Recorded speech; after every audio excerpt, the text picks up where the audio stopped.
ज्ञान के बारे में। ठीक है, तो आचार्य प्रवर अपने कारण स्वामी ने उन्होंने क्या कहा है कि ज्ञानम सार, मतलब तीन लोक में सिर्फ एक ज्ञान ही है सारभूत है ना। तीन लोक का सार जो है, ज्ञान के बिना संसार में कोई भी चीज सुखी है क्या? नहीं। ज्ञान अगर आपके पास ना हो तो आप क्या कर पाओगे? कुछ नहीं कर पाओगे। और ये जो अपन सबके अंदर अनंत ज्ञान का भंडार है, कैसा, कितना ज्ञान है अपने अंदर? अपने अंदर पूरे पांचों ज्ञान है। कौन कौन से? पहला क्या है ज्ञान? पहला मति ज्ञान। पहले हम बता रहे हैं, आप लोगों को सुनना है, फिर आप लोगों को पूछना है। ठीक है, मति ज्ञान, शुद्ध ज्ञान, अवधि ज्ञान, पर्याय ज्ञान, केवल ज्ञान। चलो, पहला है मति, शुद्ध, अवधि, पर्याय, केवल ज्ञान। अब से अगर हम आपसे पूछेंगे कि बताओ मति ज्ञान का मतलब क्या होता है, तो बता पाओगे क्या? तो अभी हम बता रहे हैं, इसके बाद हम आपको। तो पहला ज्ञान है मति ज्ञान। मति ज्ञान का मतलब होता है मन और इंद्रियों के निमित्त से होने वाले, मन और इंद्रियों के निमित्त से होने वाले ज्ञान को मति ज्ञान कहते हैं। मन और इंद्रियों से निमित्त होने वाले ज्ञान को मति ज्ञान कहते हैं। मन और इंद्रिया, मन तो सबको पता है क्या है, मन है ना, और इंद्रिया भी पता है सबको। इंद्रिया भी पांचों इंद्रिया है कि सबको पता है। तो इनके निमित्त से होने वाले ज्ञान को क्या कहते हैं? मति ज्ञान। एग्जाम्पल देखो, पूछेंगे एग्जाम्पल। जैसे आपने चैत्यालय को दूर से देखा और आप समझ गए कि ये चैत्यालय है, तो ये मति ज्ञान।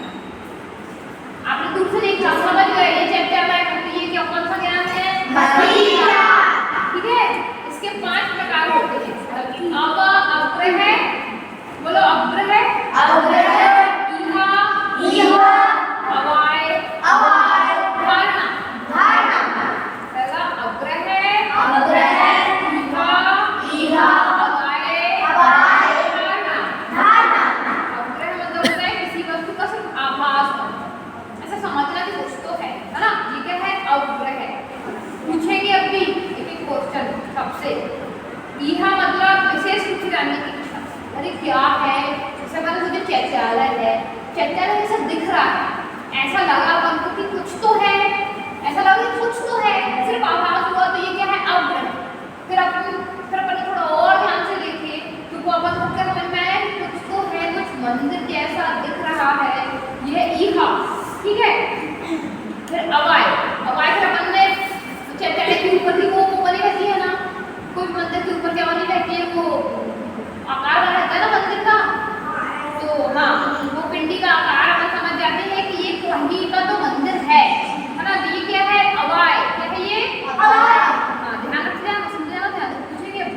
फिर धारणा, इससे भी पूछेंगे। जिस वस्तु का निर्णय किया हो उसे भविष्य में नहीं भूलना। अब अपन को समझ में तो आ गया कि कुछ तो है, लेकिन अब अपन भूले नहीं है। चैत्यालय जैसा है, मंदिर जैसा है, ऐसा ध्यान रखना। ये कौन सा है? धारणा। अपन धारणा बना ली, कुछ तो है, मंदिर जैसा ही है, ऐसी धारणा बना लीजिए। धारणा ध्यान रखना है ना।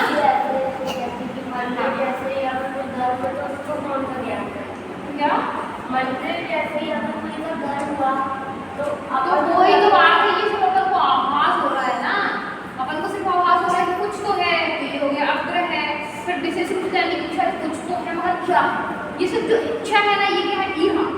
फिर चिन्ह, कुछ आपने अवाय, कौन सा ध्यान है, आपने देख के समझने की कोशिश करी कि ये कुछ तो लग रहा है, घर जैसा है, ये चैत्यालय जैसा है, चैत्यालय जैसा लग रहा है, ये चिन्ह को देख के आपने कोशिश करी, ये अवाय।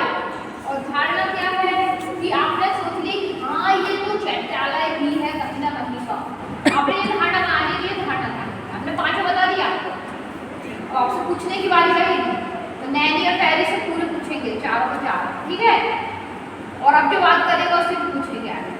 फिर ये हो गए अपने 5 और 4 काय के ध्यान से भेज दिए। मति ज्ञान, मति ज्ञान मतलब क्या? मति ज्ञान मतलब मन और इंद्रियों के निमित्त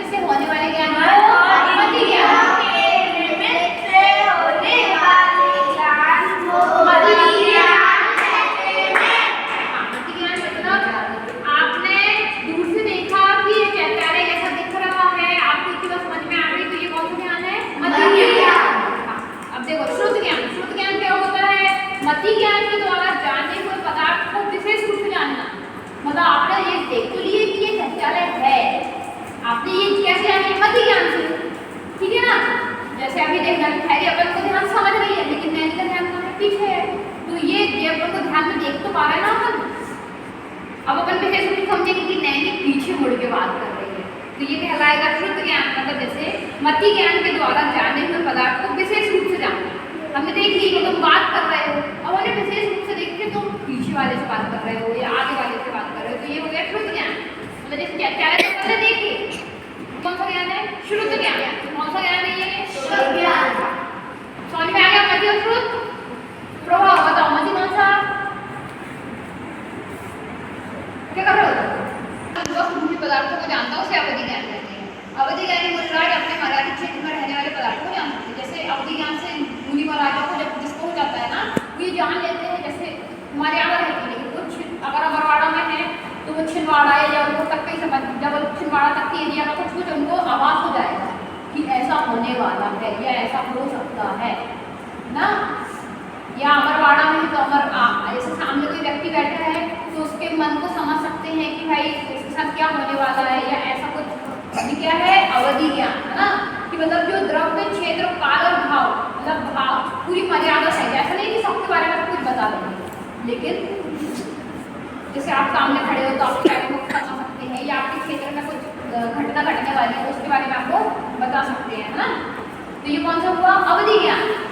तो आपको इसकी परिभाषा याद रखना है कि जो द्रव्य, क्षेत्र, काल, भाव की मर्यादा पूर्वक कुछ पदार्थों को जानता है। मतलब या आपको पूरी परिभाषा याद नहीं भी हो रही है तो आपको इतना तो याद रखना है कि एक मर्यादा में द्रव्य, क्षेत्र, काल, भाव की जो रूप पदार्थों को जानता है, मतलब कुछ समझ लेते हैं कि क्या होने वाला है या क्या हुआ है, उस टाइप के भावों को समझ लेते हैं, वो अवधि ज्ञान होता है ना।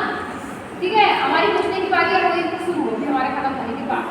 अब दो ज्ञान और बचे हैं, कौन कौन से, मना पर्याय, वेरी गुड।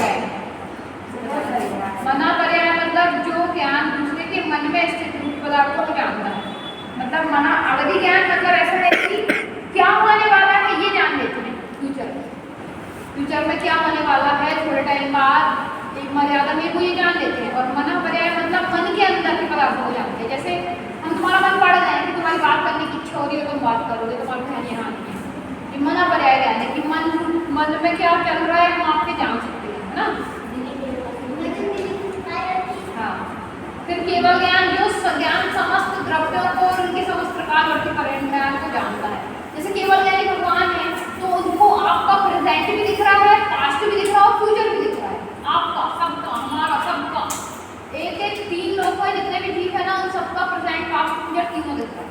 हालांकि वो देख किसी को नहीं रहे, वो अपने ध्यान में मस्त है, लेकिन उनको सब दिख रहा है। जैसे टीवी पे कोई स्क्रीन चल रही हो और उस पर टीवी चल रही हो, आपका ध्यान नहीं है टीवी पे क्या चल रहा है, आप तो अपने ध्यान में मस्त हो, लेकिन टीवी में आपको सब दिख रहा है, टीवी पे क्या चल रहा है। ऐसे ही केवल ज्ञानी को रहता है क्या, तीनों लोगों की बात। हाँ, उनको तीनों लोग